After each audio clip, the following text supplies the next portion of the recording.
Hello everybody, Ben Woodruff here, and in today's video I want to do something kind of spooky because tomorrow is Halloween, which is one of my favorite holidays of the year, so I decided to do a little video about bats, but I'm going to be talking about my favorite species of bat. Now, bats have been around for a very long time. We see them show up in the fossil record as far back as the Eocene, which is pretty early on, so bats have been doing their thing for a long time. And they have diversified all over the world and into every kind of shape you can imagine, hunting a wide range of things. There are some that pollinate flowers at night that specifically find cactus that are blooming, and they bloom at night to attract specifically these bats that pollinate them. There's insect eaters, there's fish eaters, there's bird eaters, like the spectral bat in South America hunts birds. It's wild. And there's fruit eaters. There's giant fruit bats that are enormous. They have like a 5 or 6 foot wingspan. They're a very broad family and they're really cool. Now, one of the neatest ones is the vampire bat. Now, I have here a skull. This is just not the actual size. Scientists took the skull of a vampire bat, 3D scanned it, and then printed it larger so we can see. And you can see how these teeth just overlap and they're raised, they're sharp. I love vampire bats. And vampire bats have actually a very unique history that ties into Mesoamerican culture, as well as to co-evolving with giants such as giant ground sloths. But that's another video for another time. In this video, I want to talk about pallid bats.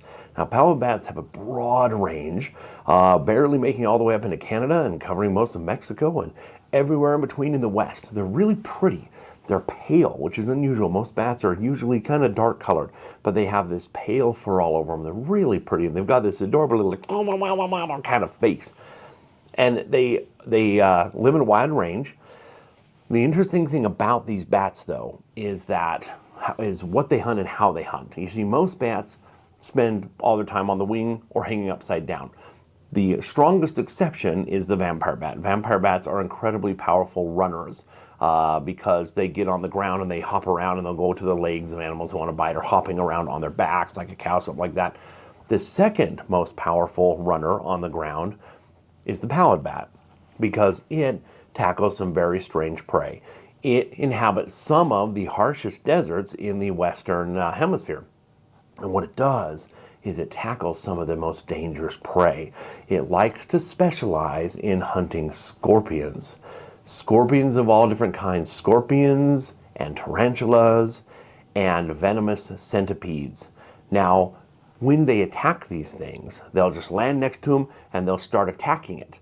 They have a stronger jaw than most bats their size, because most bats are eating insects, and so you're just having to crunch through the exoskeleton of a flying bug. It's not that hard to bite through the exoskeleton of a moth. Biting through the armor of a tarantula or of a scorpion, that's a lot harder. And these guys, they just tackle them, they just go for them and they get stung.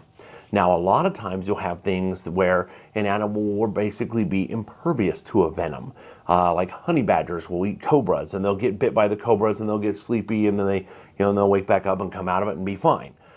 It's not the case. These guys are just tough as nails. They'll just go in and attack a scorpion, and the scorpion's getting them, and they're getting stung and getting hurt, and they just don't care. This is just their way.